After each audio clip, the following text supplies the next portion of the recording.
There is no evidence that the July 2021 unrest was sparked by the former president Jacob Zuma going to jail for contempt of court. That's according to reports by both the Human Rights Commission and the Commission for the Promotion and Protection of Cultural, Religious and Linguistic Rights. The two Chapter 9 bodies carried out an investigative work into specific issues following the unrest that occurred in KwaZulu-Natal and Gauteng. Now, the unrest came at a huge cost to the economy and social well-being of South Africa. In fact, more than 350 people lost their lives. But to discuss this matter further, we are joined by the SA Human Rights Commission's Philile Ntuli. Commissioner, thank you for your time. It's a pleasure having you here on the program.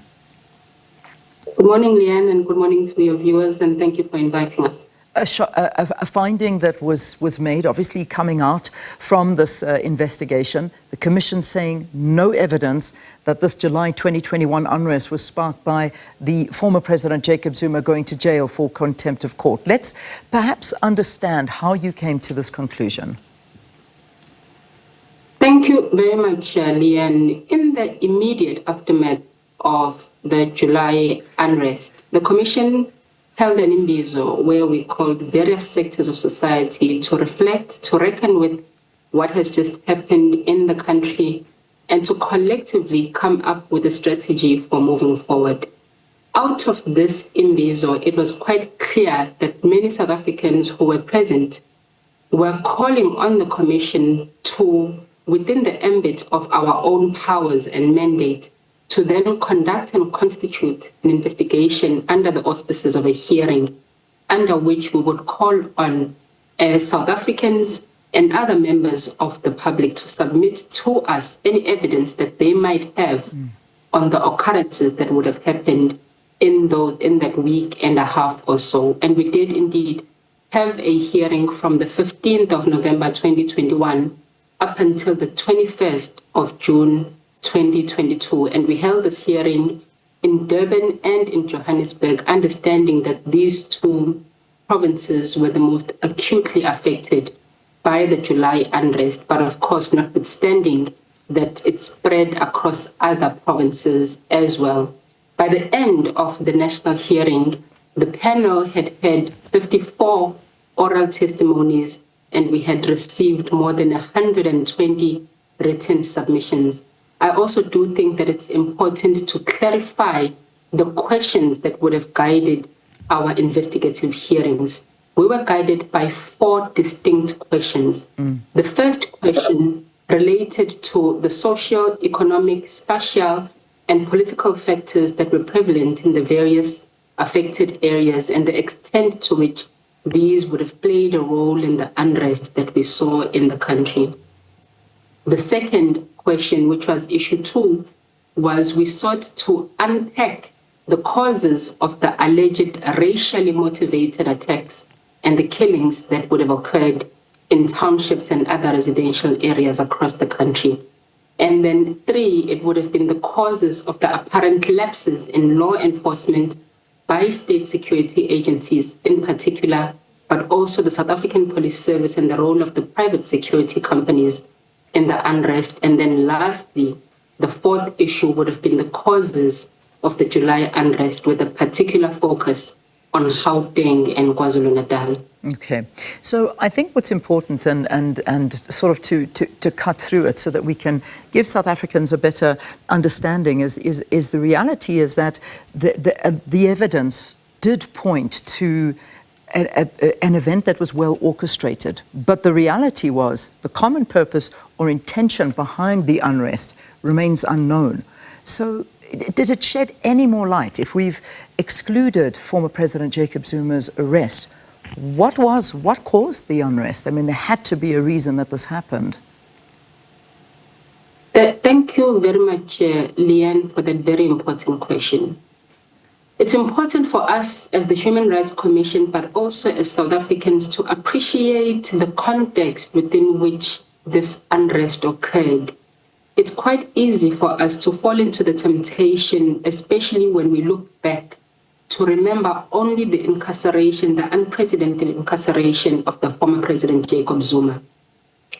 But in reality, the country was grappling with a number of socio-economic and political challenges which have to be considered when we look into some of the causal factors and contributing factors to at least the scale and the extent of the impact of the unrest. For example, we were at level 4 of the COVID pandemic, and we were on a lockdown. And prior to that lockdown, the International Monetary Fund had declared South Africa one of the highest income inequality countries globally. We were also dealing with a recorded all-time high unemployment rate of 34.4%. So there was a high level of disparity amongst our communities, high levels of inequality between the wealthy and those who are poor. But we also had, as per the testimony of the State Security Agency, at least from December 2020 up until July, when these events occurred, multiple serious threats to the national security, and these had to be considered in our analysis of the causal facts when it pertains to the July unrest. Yeah, and I think this report could be very frustrating for many people. I mean, at the end of the day, 350 people lost their lives.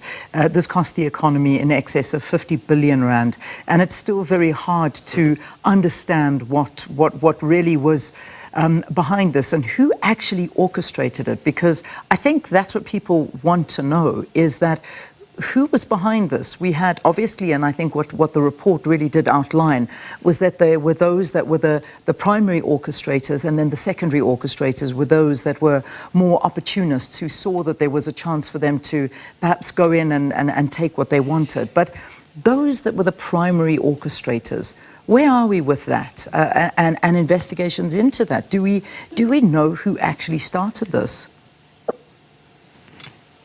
Indeed, Leanne, the report has been quite successful in detailing not only the context within which this unrest occurred, as I have spelled out in my previous response in terms of the security threat, but it then gives the instruction to the security sector, particularly the South African Police Service as well as the NPA, to then follow through with the South African Human Rights Commission having identified the two main actors that participated in the unrest, being one, the primary actors, and then two, the secondary actors.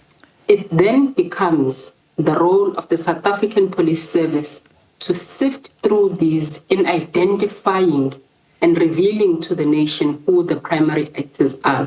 The South African Human Rights Commission conducts its work within the framework of its mandate, and the South African Police Service and the NPA does the same. The work of investigating and unveiling the primary actors and the criminal investigation itself is within the ambit of the South African Police Service. Ours is to present the reports in showing particularly not only the human rights violations, but also unpacking the context, as we have done in this report, in order for the relevant state institutions to also be able to implement our recommendations as we have presented them. And I know that you did emphasize this must be done as a matter of urgency, and the orchestrators, the primary actors, are still out there and haven't been held responsible. So this is a big issue we need to see done. One of the other issues that you did bring up was the Commission found evidence of racism fueling the attacks and the killing of black people, particularly in the Phoenix area. Is the Commission pleased with the way law enforcement and the judiciary handled this specific issue?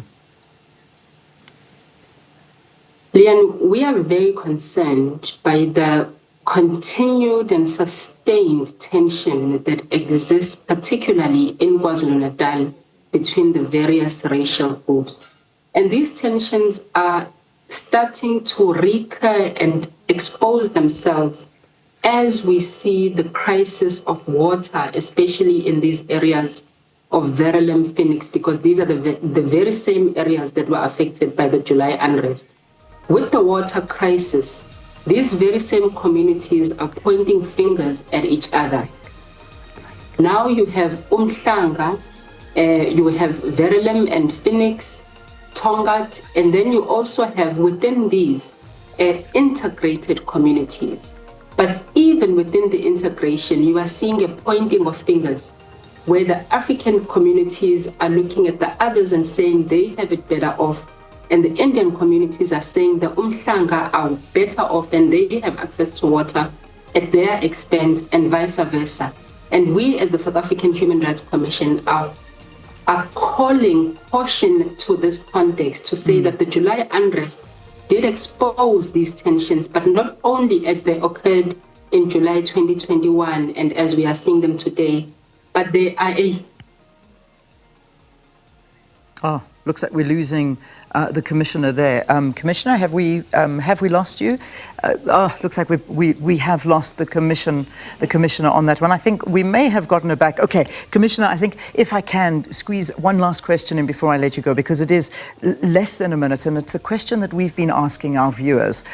What steps should government take to prevent a reoccurrence of this unrest? And how do we hold government accountable? Because it's unacceptable to see our country and the state like that. If you can, Commissioner, no, we've lost her. Okay. Oh, what a pity.